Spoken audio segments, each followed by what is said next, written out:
Ministrando a tua palavra, para que no nome do Senhor Jesus seja o nosso Senhor amado exaltado.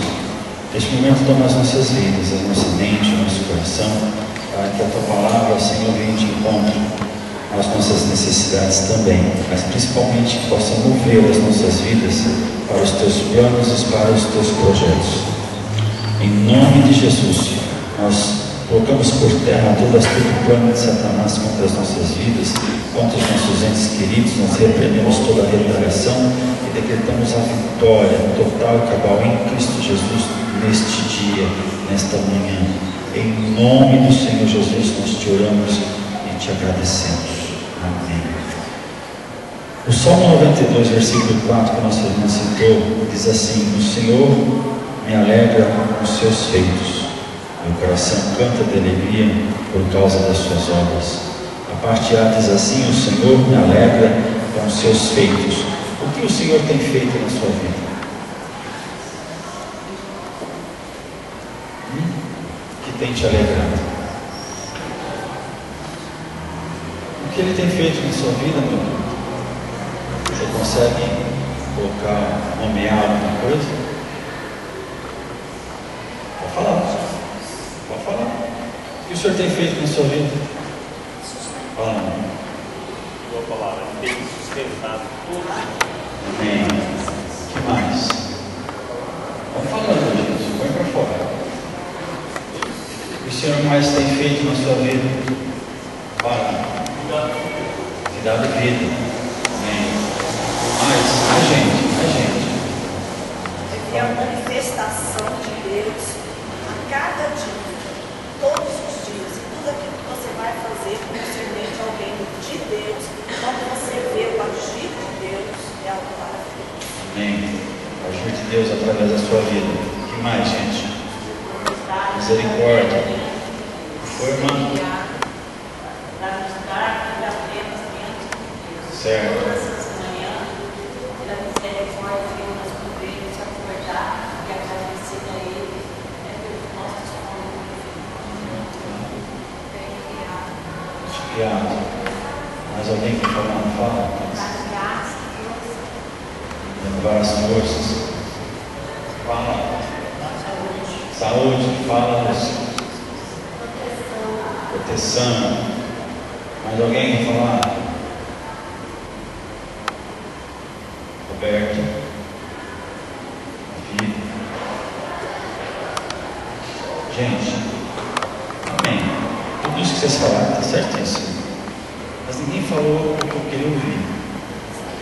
Qual foi o principal feito de Deus na sua vida, que proporcionou tudo isso que vocês falaram? Salvação. É isso? Alguém trouxe a palavra de salvação para você. Não sei quem, mas alguém trouxe. Não é isso? O tema desse ano é justamente isso: rogai, pois, ao Senhor da seara que mande ceifeiros para a sua seara.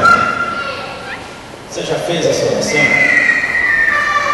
Se você fez essa oração, com certeza o Espírito Santo não deixou você de fora. É impossível fazer uma oração dessa e não se colocar como um ceifeiro. Então olha para o lado aí, olha para os dois lados. É tudo ceifeiro. Você acha que Deus vai brotar do chão um ceifeiro? O que é mesmo um ceifeiro?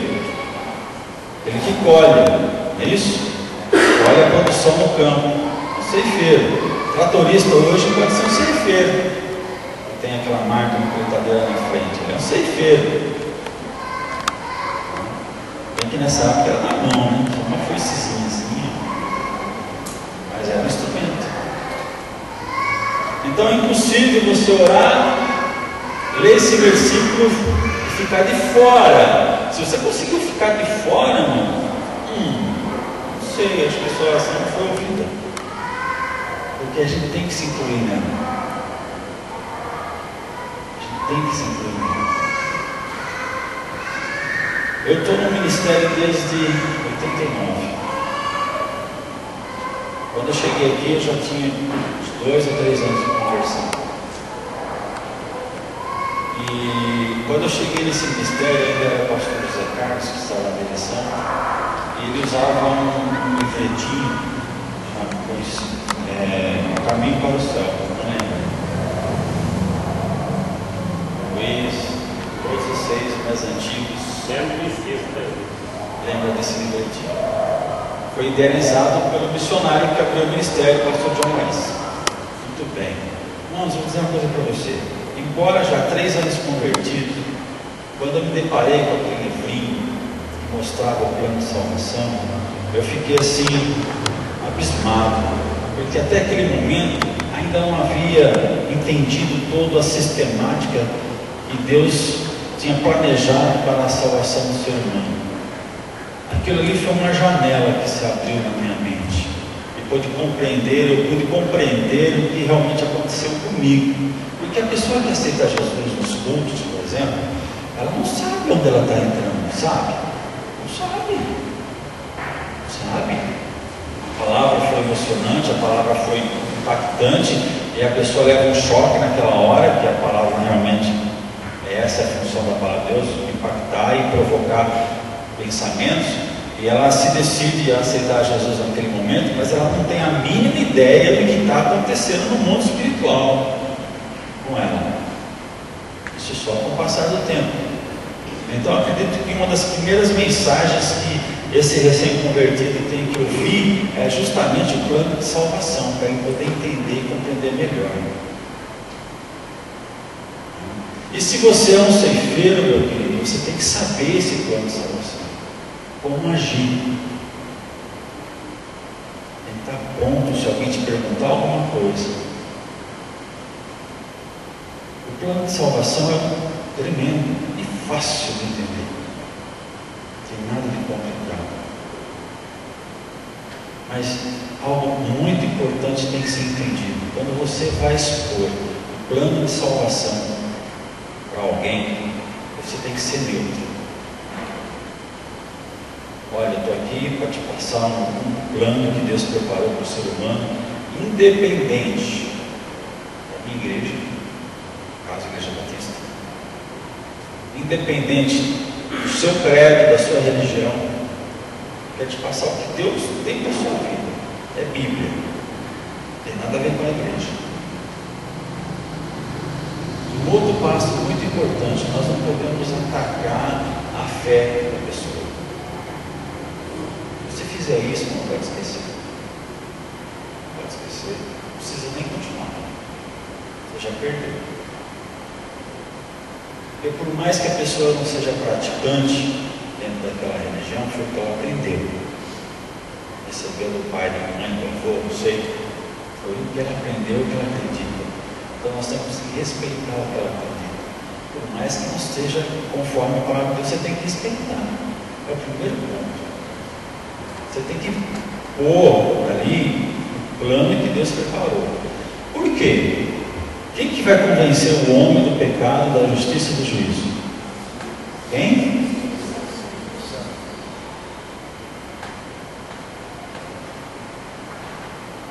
Exatamente. O Espírito Santo. Você não convence ninguém. Você tem que ser o portador da mensagem. Quem convence, quem vai lá no coração e mexe, é o Espírito Santo. Se no final da sua explanação ele não quiser aceitar Jesus, não, aquele sangue Deus não vai te cobrar. Você fez a sua parte. Você plantou. Talvez alguém vai colher. Beleza. Portanto, foi plantado. Mas é bem possível e é bem provável que no final dessa explanação você mesmo possa colher essa vida para Jesus. Fala, irmão. Impactou aquele livrinho a caminhos que parece direito para o homem. Aí tinha várias direções que, para, como você está explicando aí, para o novo converso que chega à igreja, é normal e certo para quem está a religião, a felicidade, a diversão, todas essas coisas. Mas eu vim para a igreja, eu tinha feito catecismo, tinha feito já com Crisma. Então, tinha feito até retiro espiritual na igreja católica. E para mim, no dia que eu fui confessar os meus pecados, e o padre, ele falou tudo isso para quem pergunta. No dia lá, o padre chegou na sala, lá, ele encostou a testa na minha testa e fala aqui. Aí ele fala o quê aqui? Ele encostou assim a fronte dele na minha fala aqui. Eu falei para ele algumas coisas lá, mas eu travei. Mas naquele livrinho que deixa a gente pensativo do que pode acontecer, os caminhos da existência verdadeiramente impactante, o aprendizado. Então, a gente até reimprimiu esse livreto depois do tempo, depois ficou esquecido, mas quem guarda tem, né? Eu guardei um, você também tem, né? Beleza. Eu guardei e fiz dele um estudo. E, irmãos, eu vou passar para vocês o que vocês devem passar para outros que não são convertidos, lógico. A intenção é ganhar vidas, né? Então, essa é a nossa obrigação, essa é a nossa missão. A palavra fala que os anjos fizeram essa missão, mas Deus deixou para nós. Deus deixou para nós. Irmãos, pensa assim: onde você estaria se alguém não tivesse pregado para você? Alguém pregou de alguma forma, chegou através de folheto, alguém veio falar no seu ouvido, você veio no culto, aceitou Jesus, alguém pregou, teve alguém que falou, tem que ser dito, tem que ser falado. E você pode ser esse porta-voz, né? Pensou você chegar lá no céu e ver aquele pessoal todo que você pregou? Irmãos, não tem preço, né? O Mastercard diz que não tem preço. Não tem mesmo, não tem preço. Não tem preço você ver aquela carinha lá que você ajudou. Não vai ter preço quando chegar no céu e ver minha sogra lá. Não vai ter preço. E quantos outros a gente influenciou e nem sabe? Nem sabe. Interessa também. O importante é ir para o céu. Não é isso? Nós estamos nessa jornada aqui na terra. Nós vamos para o céu, irmãos. Não somos mais deste mundo. Somos cidadãos celestiais. A palavra de Deus fala que nós já estamos assentados nos bancos celestiais. Nós já estamos. Então o céu pode ser aqui também. Pode ser aqui e vai ser aqui. Porque nós pertencemos a essa cidade celeste. Mas a gente precisa levar a gente com a gente. Isso. O diabo está perdido, ele está condenado. Mas ele não quer ir sozinho para o inferno. E a gente tem que tirar o máximo de pessoas desse caminho. Como? Mostrando o caminho para o céu. Você conhece o caminho para o céu? Essa é a sua primeira pergunta que você tem que fazer para o seu amigo, para o seu irmão de sangue, para o seu colega de escola, né? Aquele parceirão lá do trabalho. Você conhece o caminho para o céu? Rapaz, você precisa conhecer o caminho para o céu. Não estou falando da igreja, não estou falando de religião, não. Estou falando do caminho para o céu. Caminho para o céu. Tá? Romanos 10, de 1 a 13. Abre aí, por favor. Romanos 10, de 1 a 13.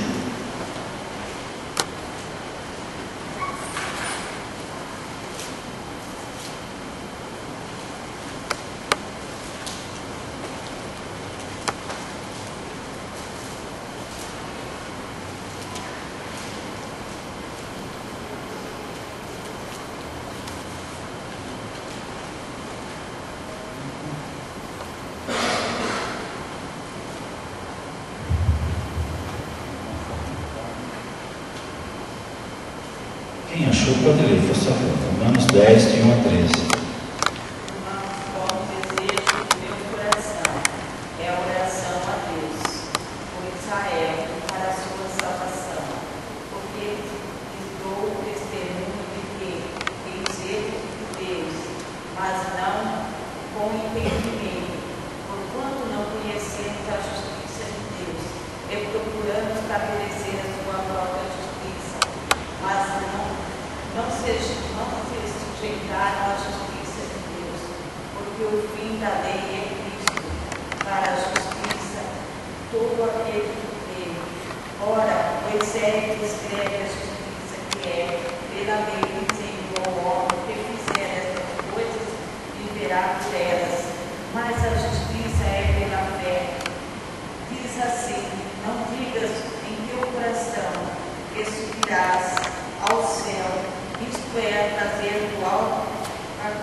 Esse é o fechamento da palavra, do plano de Deus para conosco.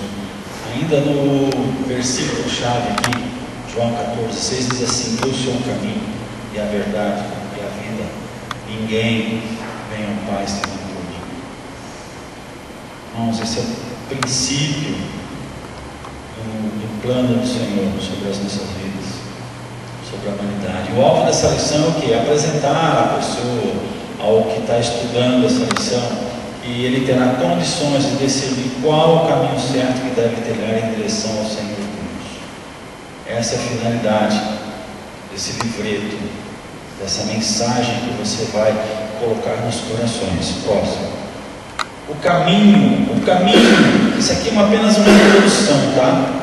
Para você começar a conversar com a pessoa.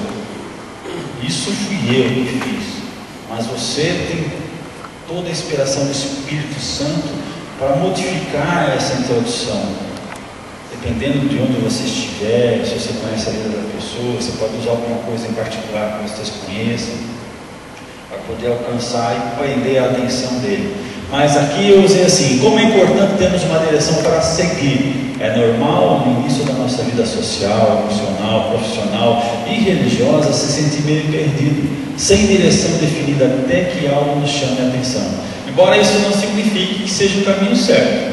Por isso, o nome da primeira igreja edificada nos moldes dos ensinamentos de Jesus Cristo chamava-se Igreja do Caminho. Pois Jesus disse: eu sou o caminho e a verdade e a vida, e ninguém vem ao Pai senão por mim.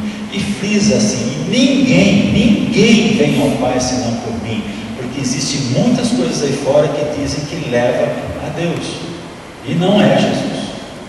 Então você frisa esse versículo, você martela esse versículo na cabeça da pessoa, repete várias vezes se for preciso, para poder entender que o foco é Jesus, que o caminho é Jesus, e somente Jesus, e não há outro caminho.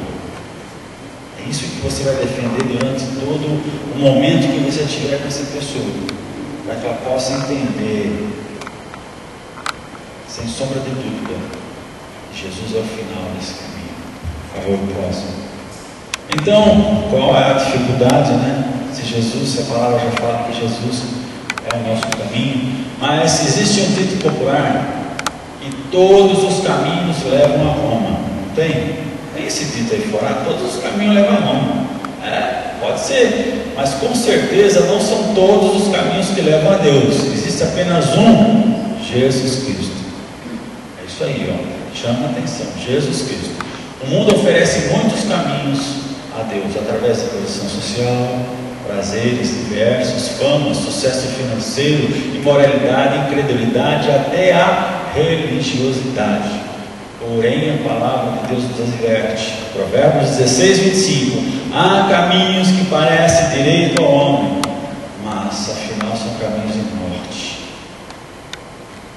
Afinal são caminhos de morte.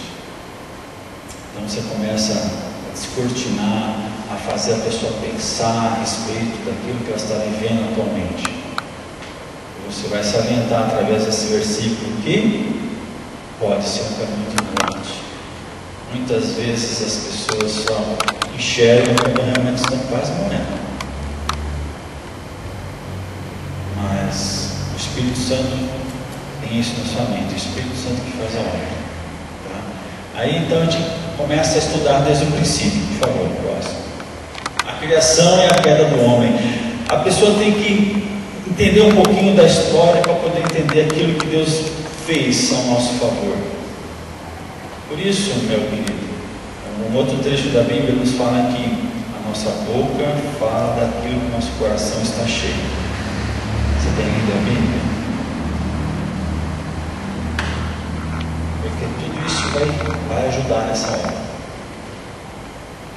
Porque pode aparecer perguntas, situações. Você tem que estar assim, pronto. Então, ler a Bíblia é muito importante, porque o Espírito Santo vai te fazer? Lembrar o que você leu. Se você não leu, não tem o que lembrar. É isso? O muçulmano diz que pelo menos uma vez na vida ele tem que ir a Meca. Eu te pergunto, você já leu a Bíblia inteira? Pelo menos uma vez? Uma vezinha? Esses anos de conversão? Minha sogra, Rovana, ela era muito católica, gastava terço. Todo dia depois do almoço, sentava no sofazinho dela, esticava as perninhas, terço. Gastava terço. Então, um dos presentes que ela recebia era terço. Sumia, estava no dedo, você imaginou? Quando ela aceitou Jesus, entendeu o plano de salvação e tudo mais, ela deixou essas coisas, beleza. Aí ela pegou a Bíblia. Irmãos, ela lia a Bíblia uma vez por ano. Tá bom? 10 anos de conversão, ela leu 10 vezes a Bíblia. Depois no chinelo. Depois no chinelo. Então tem que ler a Bíblia. Porque numa hora dessa aqui, parece muita coisa. Você tem que ir a fonte.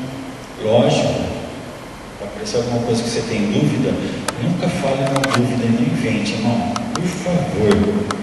Porque depois que aprendeu, fica complicado tirar. Então nunca fale na dúvida ou invente. Vou pesquisar e te resolvo, e te falo. É mais bonito, é mais honroso do que você inventar a história. Não faça isso, por favor.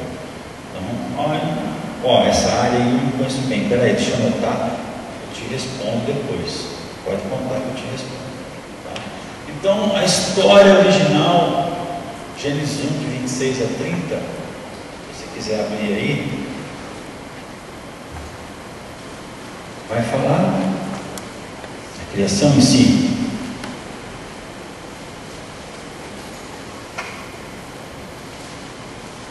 Nesse trecho fala do que o homem, ao ser criado, no versículo 26 falando, recebeu toda a autoridade sobre os animais terrestres, aves do céu, seres marítimos, além de ser a imagem e semelhança dele, de Deus. Versículo 27, ele fala assim: ao contrário que se pensa, a queda do homem não está ligada ao relacionamento sexual, pois a ordem, no versículo 28, crescer e multiplicar e dominar, foi dada antes da queda. Por que eu estou salientando esse lado? A minha geração assistiu muito Didi e Dedé. Lembram disso? Os Trapalhões? Muitas vezes eles ensinaram isso, que o pecado era a relação sexual. Não tem nada a ver com a história. Então tem muita gente que pensa isso ainda. Então é quando dá uma pincelada no mundo. Então o crescer e multiplicar foi dado antes da queda do homem. Ainda foi dado, no versículo 29, fala que ao homem foi dado o mantimento. Qual que era o mantimento do homem? Irmãos, frutas, legumes. O homem foi criado vegetariano. Para quem gosta de churrasco, lamento te informar, mas nós fomos criados vegetarianos. Depois da queda, que houve a questão do alimento por proteína animal. Tá? Então, tanto o homem como os animais comiam verduras e frutas. Então, mas existia uma harmonia entre a criatura e o seu Criador. Porém, havia uma única condição, por favor. Gênesis 2, 16 e 17. O homem foi criado com livre-arbítrio, e lá existia uma condição. Abre aí, Gênesis 2, 16 e 17. Alguém lê para mim. Vamos ver.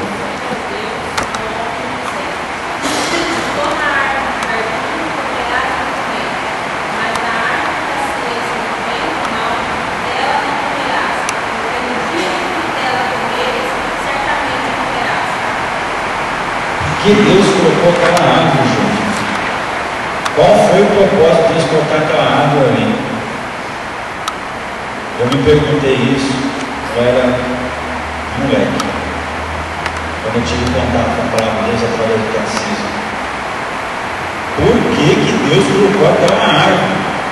Não sabia que ia dar pau? Lógico que sabia. Mas para que colocou? E essa pergunta ficou comigo muitos anos, mas Deus me respondeu. Deus desejava que a sua criatura estivesse em sua presença livre e espontânea vontade. Se Deus deu livre-arbítrio, por que Ele não ia dar a condição de ele exercesse esse livre-arbítrio? Se não houvesse uma porta de saída, para que servia livre-arbítrio? Tinha uma porta de saída, era desobedecer aquela única condição que o homem tinha. Tá? Bastava desobedecer ao único mandamento, comer do fruto do conhecimento do bem e do mal, e ele sairia da presença de Deus. Mas ele estava bem até que o diabo apareceu na história. Não é isso? Gênesis 3, 6 e 7 fala que aí ele tenta, engana a Eva, e Eva aproveita, passa a sugestão para Adão, e Adão compra a ideia. Depois que Adão compra a ideia, abriu-se os olhos dos dois e enxergaram que estavam nus. Pronto, começou o nosso problema. Isso. Na desobediência, o caminho foi cortado, gerando o pecado, que faz separação entre vós e o vosso Deus. Isaías 59, 2. O pecado está aí, irmãos, na desobediência do homem. Não foi o fruto também, foi a desobediência do homem. Desobedecemos e caímos. Tá? Eu entendo que colocou a árvore, o motivo de Deus falar não coma da árvore, do conhecimento do bem e do mal, porque Deus já sabia que o inimigo ia lá tentar, né? Então ele já avisou antes, já não era para. Só que mesmo ele avisando antes, eu entendo que aí eles não devem ouvir, né? Então eu entendo no sentido de Deus, por que ele pôs a árvore, por que ele avisou, que ele já sabia que o inimigo ia lá. Então foi uma forma de avisar para evitar o. Eu também. Nunca vou dizer que foi avisado. Deus já continua fazendo a mesma coisa. Às vezes ele avisa alguns e outros de algumas situações, para não dizer, olha, eu te avisei, né? Você quis, você disse.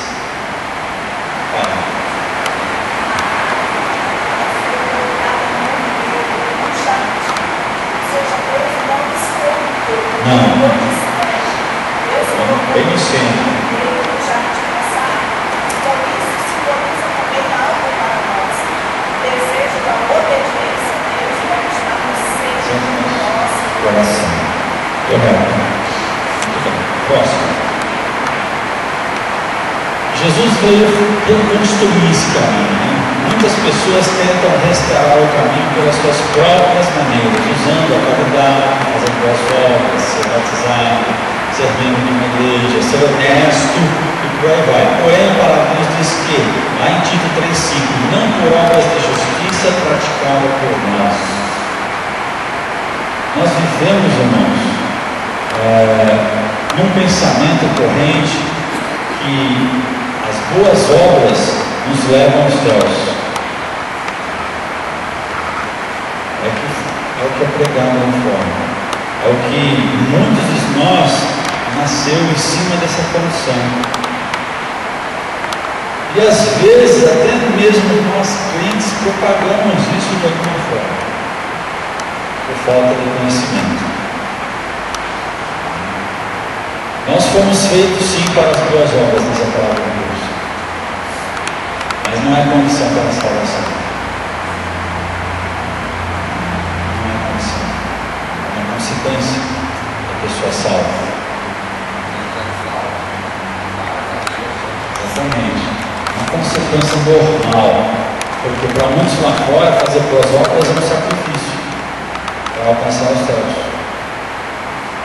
Às vezes ela quer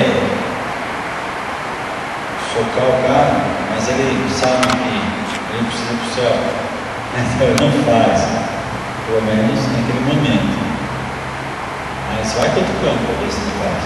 Na verdade, falo por mim, eu já participei de ações nas quais eu fui fazer a boa obra para quase pedir perdão pelo que eu tinha feito.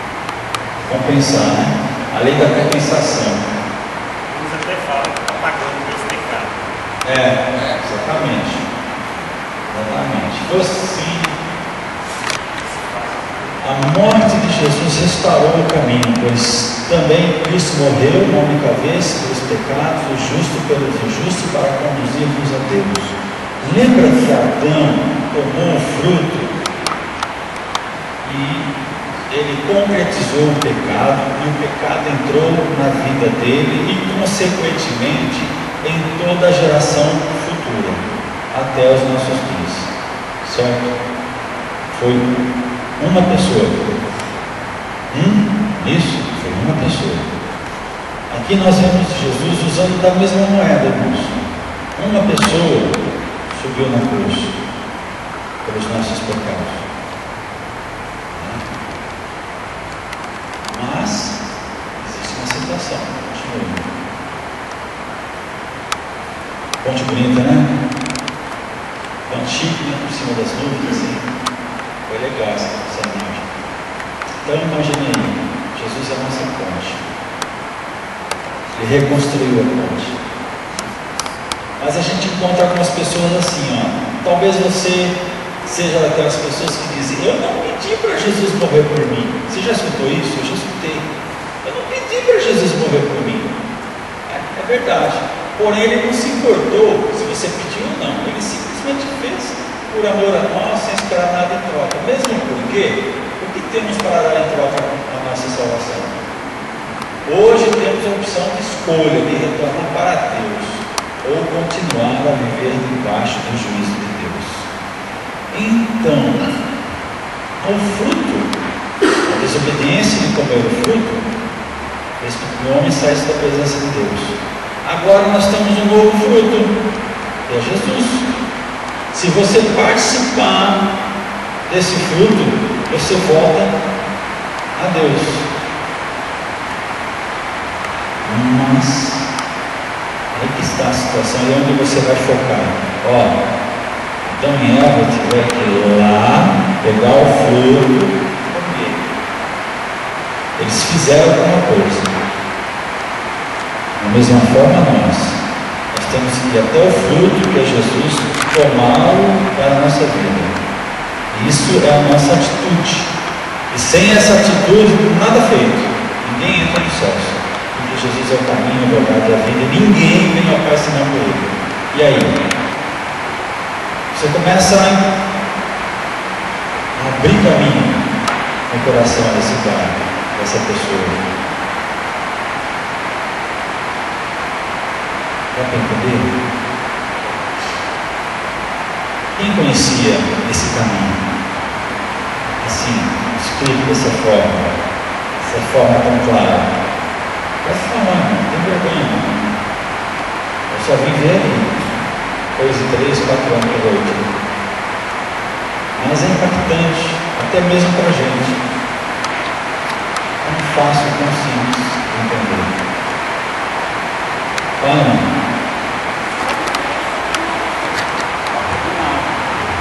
Peraí. A chuvinha aqui boa, você não escuta não.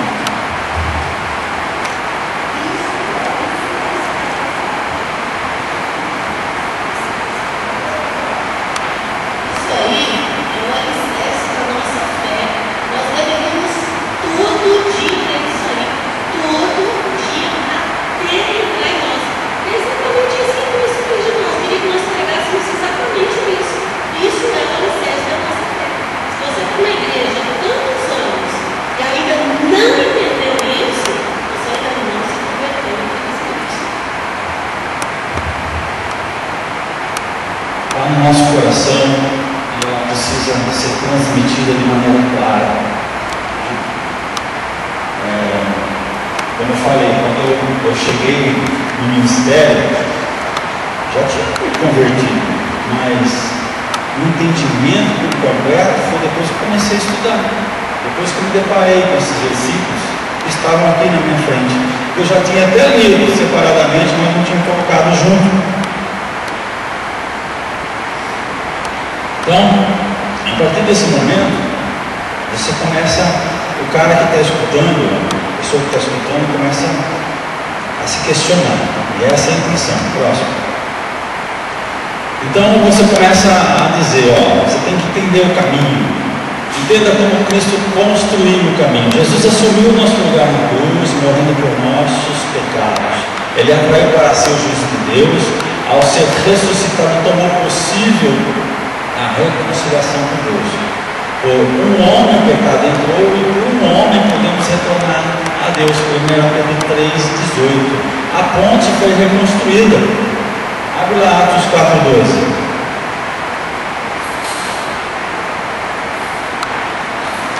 Atos 4,12.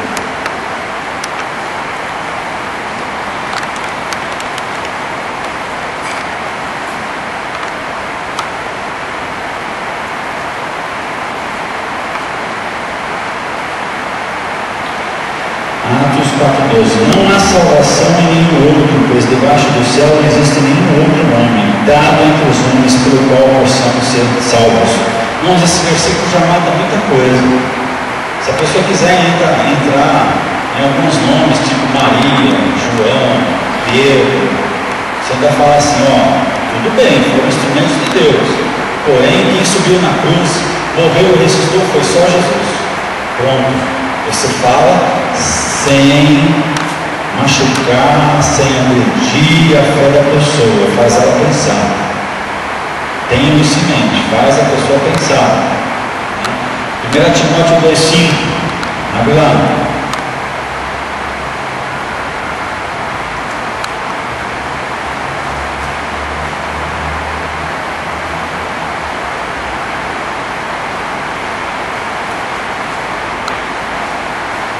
Timóteo 2,5. Há um só Deus e um só mediador entre Deus e os homens, o homem Cristo Jesus. Mediador, ou outra tradução, advogado também, tá? Só Jesus, mas ninguém, só Jesus. Aí você começa a fazer com que ele tome uma decisão. De que lado você está? Você faz essa pergunta para ele: de que lado você está? De que lado da ponte você está? Deuteronômio 30, 19 diz assim: a ti propus a vida e a morte, a bênção e a maldição. Escolhe, pois, a vida. Ó, você tem uma escolha, e você pode escolher a vida, que é Jesus. Aí nós temos assim: com Deus você tem paz e alegria. Eu costumo usar o lado inverso. Ó, você tem paz e alegria? Mas ó, a paz e a alegria que eu estou falando para você, que a Bíblia ensina, não é a paz por causa do meio que você vive. Não é a paz e a alegria que a bebida pode trazer, ou que os desejos da carne podem trazer. Isso é passageiro, depois passa o efeito do álcool, o problema está lá. Essa paz e alegria vem de Deus, diretamente de Deus, vem do trono da graça de Deus, que vem para a sua vida e toma conta da sua vida, independente da situação que você esteja. É essa paz e alegria que todo mundo procura. Você tem essa paz e alegria? O cara pensa, e se ele for honesto, ele vai responder: não, tudo bem. Você sente perdão? Você tem certeza da sua vida eterna depois da morte? Ou seja, se você morrer agora, você vai estar com Deus. Você tem certeza disso? Você tem essa alegria no coração? Porque lá em João 5,24 diz assim: verdade, verdade vos digo, quem ouve a minha palavra e crê naquele que me enviou tem a vida eterna. Mas quem entra em juízo, não entra em juízo, mas passou da morte para a vida. Você tem certeza da sua salvação? Ela diz não. Então, se você não tem certeza da sua salvação, se você não tem paz e alegria, então você não está com Deus, você está do lado de cada ponte, você está no mundo ainda. Mas você quer passar por essa ponte? Ele convida, faz ele responder. Normalmente ele vai dizer que quer. Muito bem, você vai passar pela ponte. Vou dizer uma coisa para você: no mundo existe a morte, que é a separação de Deus, o pecado, que é a inclinação da carne para fazer o que é contrário à vontade de Deus, e a frustração, que é tentar fazer a coisa certa e no final você faz o errado, e a perdição, que é a separação eterna do corpo, da alma e do espírito de Deus. Isso que o mundo oferece. Você quer passar pela ponte? Você quer passar? Usar o que Jesus fez pelas nossas vidas? A pessoa vai dizer sim. Eu ainda tenho outros versículos que ainda vão confirmar essa tendência. Como atravessar então essa ponte para Deus? Primeiro, João 14,6: eu sou o caminho, a verdade, a vida, ninguém vem a paz senão por mim. Nós já conhecemos, foi o primeiro versículo que você começou e que você vai terminar. João 1,12: mas a todos quantos receberam, deu-lhes o poder de serem feitos filhos de Deus, a saber os que creem em seu nome. Aí você vai começar a falar da fé.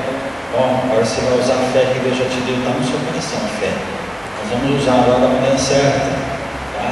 Você tem que acreditar.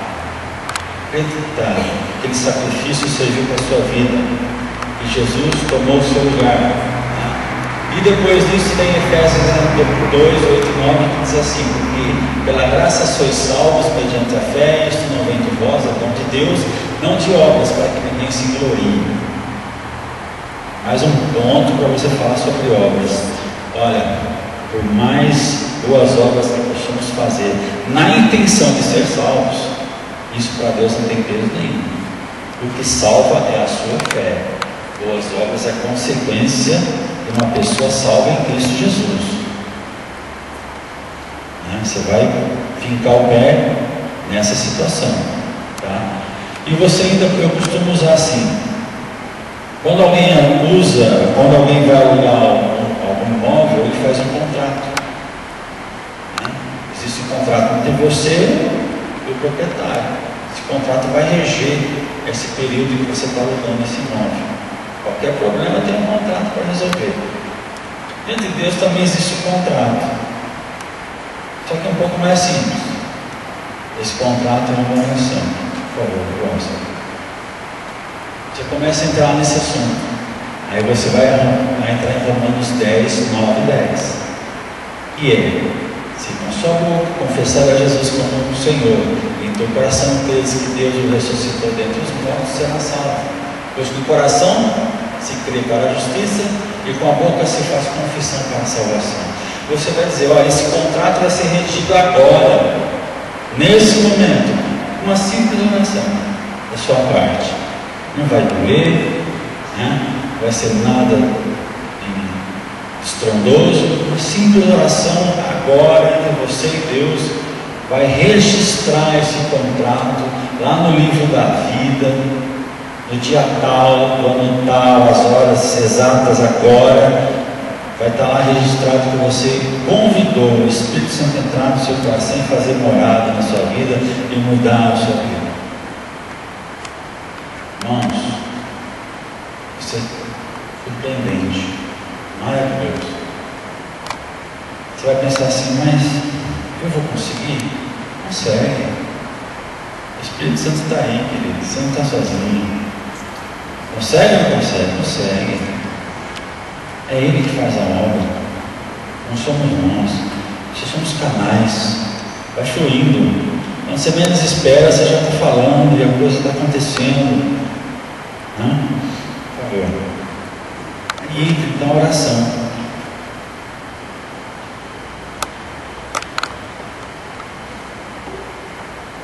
Oração simples, básica. Não precisa florear demais, não, querido. Tem que ter alguns pontos-chave, né? Lógico. Esse é um modelinho de oração. Tenha na sua mente, na hora que o Espírito Santo vai te guiar. Senhor Deus e Pai, eu sei que sou pecador, então tem que reconhecer que é pecador na oração. Primeiro ponto.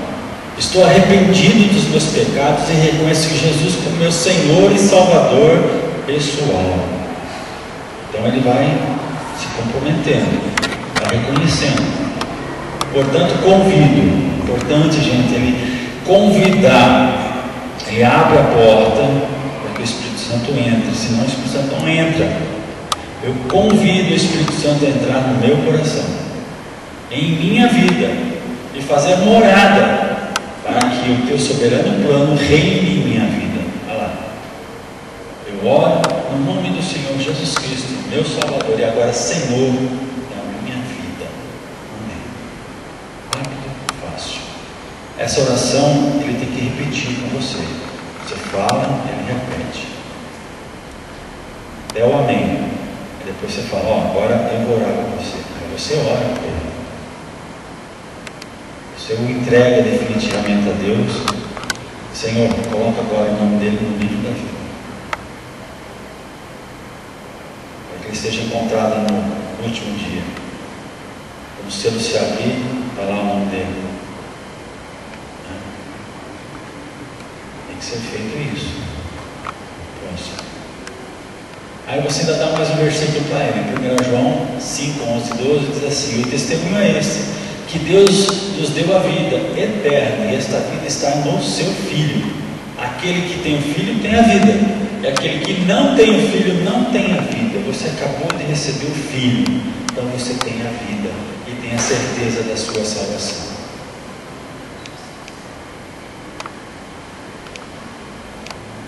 Irmãos, é isso que nós temos que colocar para essas pessoas. Tem mais um slide aí?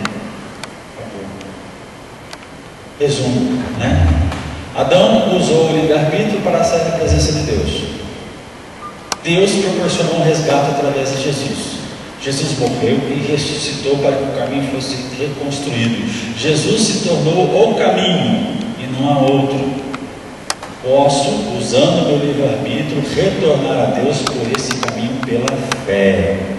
Através da oração de fé, me torno filho de Deus. É isso que você tem que transmitir para a pessoa.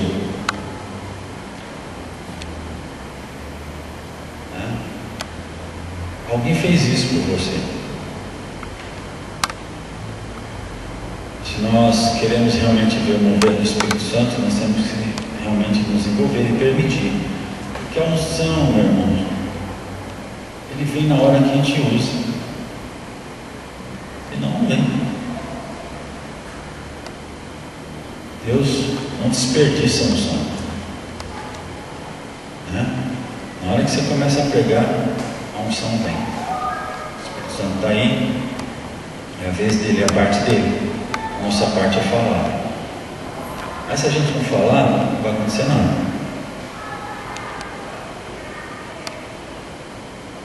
Então, ceifeiro, comece a falar. Porque assim nós respondemos essa oração. Porque cada alma que nós ganhamos também no ceifeiro. E assim sucessivamente. Até que essa cidade seja alcançada, o estado de São Paulo, os outros estados, o Brasil, o mundo.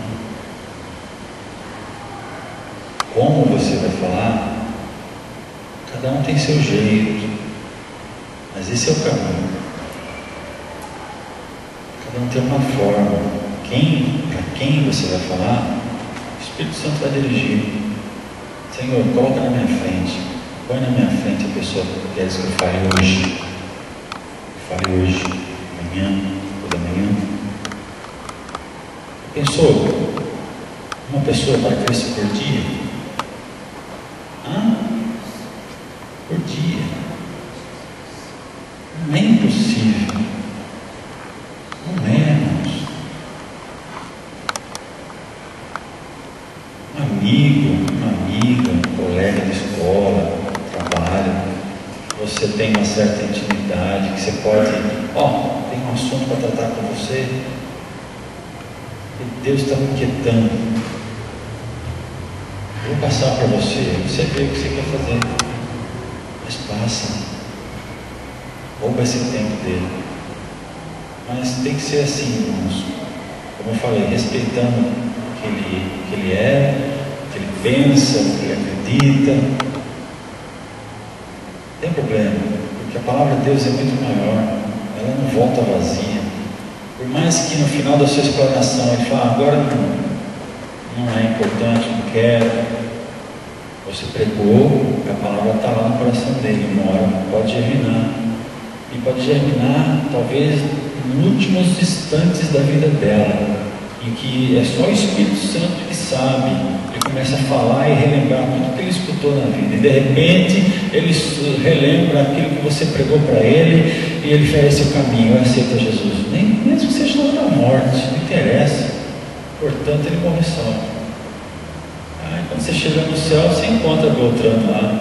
Filho, o que você está fazendo aqui? Você não pregou para mim? No último momento eu lembrei daquela história que você me fez, você me falou, eu embarquei, estou aqui. Amém. Glória a Deus. A gente não pode desanimar. Fala.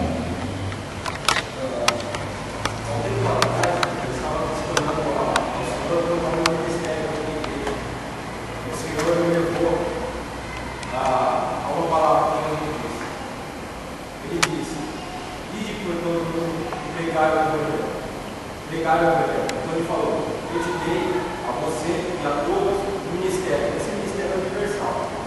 É para todos. Somos todos pregadores do Evangelho. Todos pregaram a Jesus. Pregaram o sacrifício que foi feito. Isso é o que trouxe, o Espírito Santo falou no meu coração. Eu li essa palavra e falou, aí está o ministério. Você não precisa de nada para ficar fazendo aquilo. Tudo vem atrás, né? É enorme. Às vezes o pessoal pensa que o ministério da igreja é uma atividade, uma liderança, não é nada disso. Nós temos o ministério da reconciliação, é de todos nós. É de todos nós. De alguma forma ou outra, nós temos que executar esse ministério. Esses versículos estão aí na Bíblia, tá? Mas existe uma maneira também fácil de você pegar essa sequência sem se preocupar em decorar versículo. Você começa pelo primeiro, que eu sou o caminho, a verdade e a vida, e vai emendando ele dentro da Bíblia mesmo. Você coloca naquela página em branco, você geralmente tem o versículo, o primeiro versículo, João 3,16. Vai no João 3,16, do lado, circula o versículo, do lado para o próximo. E vai indo até o final. É lógico, com o passar do tempo, você vai decorar. Se for usar, realmente você vai decorar. Você vai só mostrar para a pessoa, mas você já vai citando tudo. Tá? Se você quiser, eu tenho esse estudo. Já no pendrive aqui. Se quiser passar e-mail para mim, manda. Se quiser, deixa aqui na secretaria, alguém imprime. Tenha na sua mão, estuda, vai memorizando a sequência. Importante os versículos da Bíblia, porque na hora, às vezes a pessoa questiona, né? Exato. Você está me falando, mas não onde está isso? Você tem um versículo que você mostra na sua Bíblia, e se ela tiver uma, mostra na dela. Melhor ainda. Certo? Irmãos, falando. As pessoas acabam acreditando, né, que a religião, o caminho para Deus é a religião. E quando a gente sai nas portas, né, para evangelizar, a primeira coisa que a gente ouve das pessoas é exatamente isso. Todas as religiões levam o homem a Deus. E aí que você vai ter que dizer que nenhuma religião leva o homem a Deus. Quem leva é Cristo, porque o caminho é Jesus e o caminho não é a religião. E outra coisa que eles falam, quando a gente fala assim, sobre a vida eterna, que você tem a vida eterna, a primeira coisa que eles vão argumentar é que ninguém tem certeza da salvação.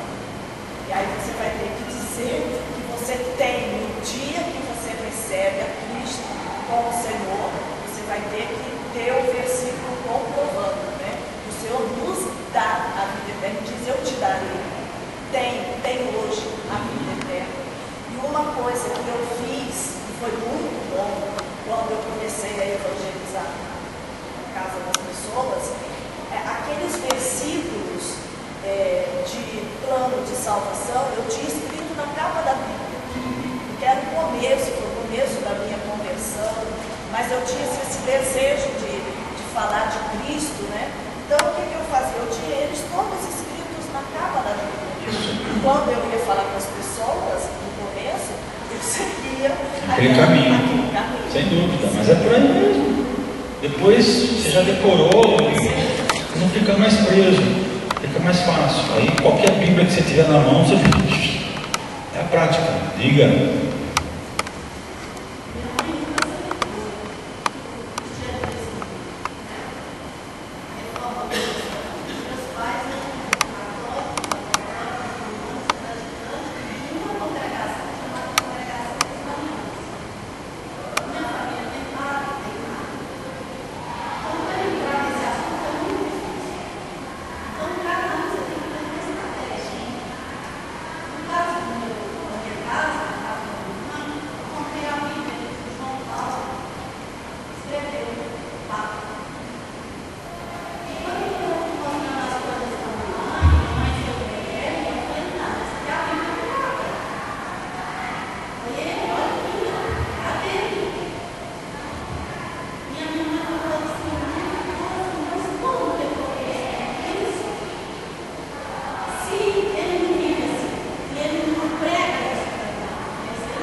Queridos, deixa eu só falar uma coisa.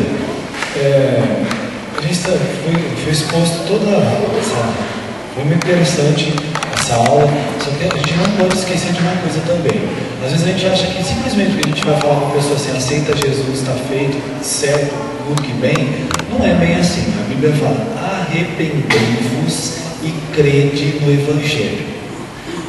Crer no Evangelho sem arrependimento não tem novo nascimento. Lembrando que nós precisamos aceitar Jesus, sim, mas tem que ser precedido de arrependimento. E arrependimento não é simplesmente a gente ficar assim, eu fico triste pelas coisas que eu fiz lá atrás. Não, o arrependimento do Velho Testamento é esse. Do Novo Testamento é mudança de vida. Tem que haver mudança de vida, mudança de relação, de pensamento e sentimento em relação a Deus e ao pecado. Aí sim. Então, até na lição 3 do discipulado, nós estudamos isso no discipulado. Isso é a terceira lição do discipulado. Fala exatamente sobre arrependimento, fé, novo nascimento, que é a regeneração, justificação e santificação. Na terceira aula de discipulado a gente faz isso. A gente traz esse conhecimento para quem faz discipulado. Então, quer dizer, irmãos, assim, às vezes as pessoas elas acham que simplesmente por aceitar Jesus está ótimo. Não, beleza. Não é bem assim, não. Arrependei-vos e crede no Evangelho. A primeira coisa que tem que haver, arrependimento. Às vezes a gente chega só na pessoa e apresenta Jesus, mas a gente também tem que falar, olha, nós só éramos pecadores. Essa vida que nós levávamos, nós não podemos mais, não é para nós. Agora é uma nova realidade. Então é um abandono dessa vida, reconhecendo Jesus como Salvador da nossa vida. E aí nós vamos viver uma nova vida em Cristo. Não é só aceitar Jesus, muito que bom, estou feliz da vida. Não, lá na cruz do Calvário, lá na cruz, do lado do ladrão, houve arrependimento ali. Não era só um reconhecimento que ele era o Salvador. Ele teve uma postura de arrependimento do que aconteceu com ele. Porque, embora do outro lado, do arrependimento, fé. Exatamente, arrependimento e fé. Por quê? Porque ele arrependeu e ele creu que aquele homem que estava pregado ali naquela cruz realmente era o Salvador. Porque ele falou, quando entrares no teu reino, lembra-te de mim. Então quer dizer, então é arrependimento e fé. As duas coisas tem que ter. Porque a fé vai gerar a confissão. É a partir da fé que se gera a confissão em Cristo Salvador. Então a gente tem que falar do pecado, sim. Que o pecado é a transgressão da lei, que nós fizemos tudo que desobedecia a Deus, que nós fizemos tudo que era fora do Senhor, e lembrar que agora é um novo estilo de vida. Aceitei Jesus, muito que bem, maravilha, continuo fazendo a mesma coisa. Não mudou nada. Então, arrependimento e fé. Tem que ser falado? Tem. Porque hoje, irmãos, a mensagem da igreja tem que ser arrependimento e santidade. De novo, por quê? Porque infelizmente está dentro da igreja e está. Por quê? Porque teve problemas de entender o arrependimento. Arrependimento é mudança de mentalidade. Metanoia. Ou seja, o pecado não é para se brincar como muita gente brinca. O pecado mata, nos separa de Deus. Isso não mudou. Então agora a minha reação em relação ao pecado tem que ser a mesma reação que Deus tem pelo pecado. Eu vou fazer de tudo para não estar na minha vida isso. Vai fazer parte da minha vida. Então arrependimento e fé. E é claro que dentro desse caminho que a gente vai pregar, vai falar, tem que começar, olha, nós pecamos, todos os pecados destituídos estão da glória de Deus.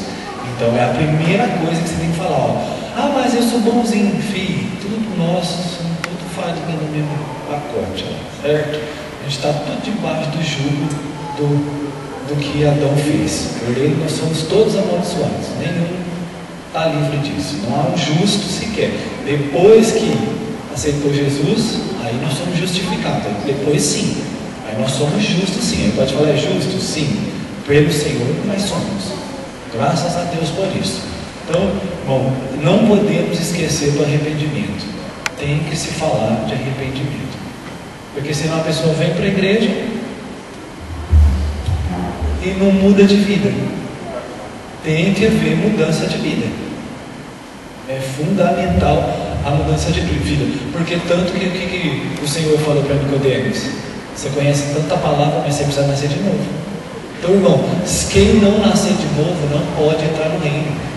Então, como que se dá o novo nascimento? Na lição que a gente faz discipulado: arrependimento e fé que gera confissão.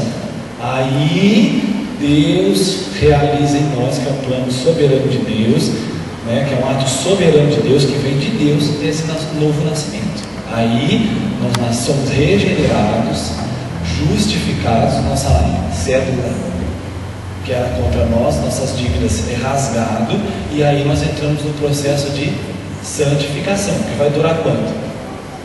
A vida inteira. Tá? Então a igreja precisa saber disso? Sim, mas tem discipulado na igreja, a igreja ensina isso sim. Como ensina? Na aula de discipulado a gente fala tudo isso aqui que foi falado. Que não é só um intercessor entre Deus e os homens, Jesus Cristo. Nós falamos que ninguém vem ao Pai senão por mim. É nessas horas que a gente aborda, que a gente fala da reencarnação que não existe, da idolatria que não existe nenhum nome. Todos os versículos estão na lição, e são 3 do discipulado. Então, irmão, que nós venhamos aprender mais e mais e falar, sermos ousados para falar.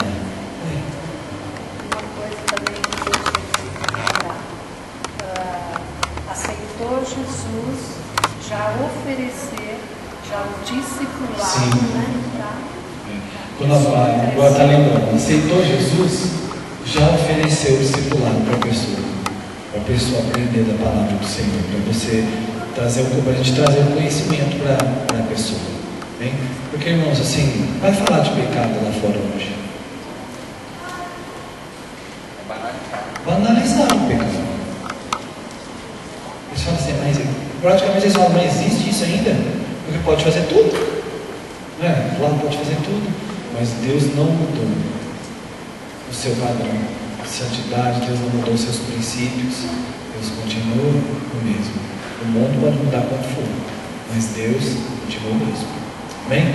Querido Deus, nós louvamos ao Senhor nessa manhã, te agradecemos a Deus pela palavra do Senhor, obrigado pela salvação do Senhor, que o Senhor nos tirou da mansala do pecado, nos transportou para o reino do Filho do seu amor, ó Deus, nós glorificamos ao Senhor, ó Deus, pela obra que o Senhor fez em nós, ó Pai, ó Pai, graças a essa obra, hoje nós somos cidadãos do reino, ó Deus, e como cidadãos do reino, nós somos representantes, nós somos, ó Pai, reconciliadores, o Senhor nos deu o ministério da reconciliação, da mesma forma que fomos reconciliados com o Senhor. Levanta-nos, ó Deus, como igreja, para, ó Deus, ministrarmos realmente, Senhor meu Deus, para sermos, ó Deus, esses homens, ó Deus, esses reconciliadores que vão levar, ó Deus, a palavra do Senhor para os perdidos, para aqueles que estão distantes do Senhor.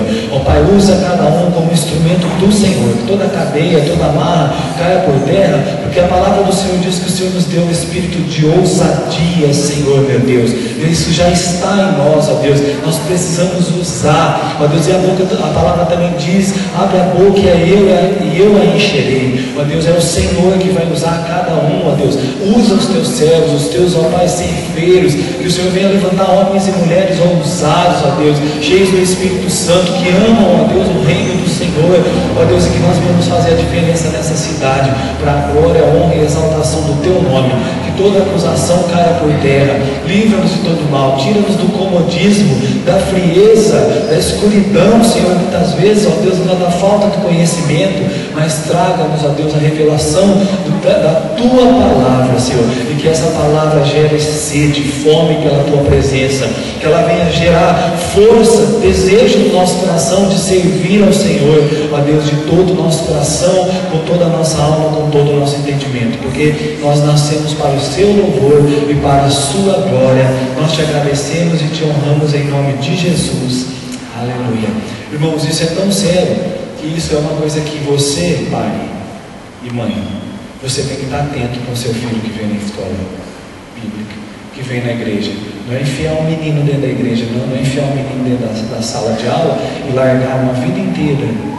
Aí você tem que estar ali, ó. Será que nasceu de novo? Será que teve uma experiência com Jesus? E está ali na cola. Meu filho, qual é o seu entendimento que você tem de Cristo? Qual é o seu entendimento que você tem da palavra? Você tem que Está ali, para ver se realmente ele só não passou a vida dentro da igreja. Porque quem tem uma experiência com Deus, irmão, não vai abandonar. De jeito nenhum. É interessante que vocês falaram também sobre religião. Lembrando que onde surgiu a primeira religião? Assim, a primeira atitude religiosa. No Éden. Quando o homem colocou folhas de figueira, ali foi a primeira religião. Foi quando ele tentou se justificar diante de Deus. Aí Deus matou o primeiro cordeiro e falou: não, eu escolhi a forma que vai ser feito. Não vai partir de você, vai partir de mim. Novamente, por isso que Jesus veio.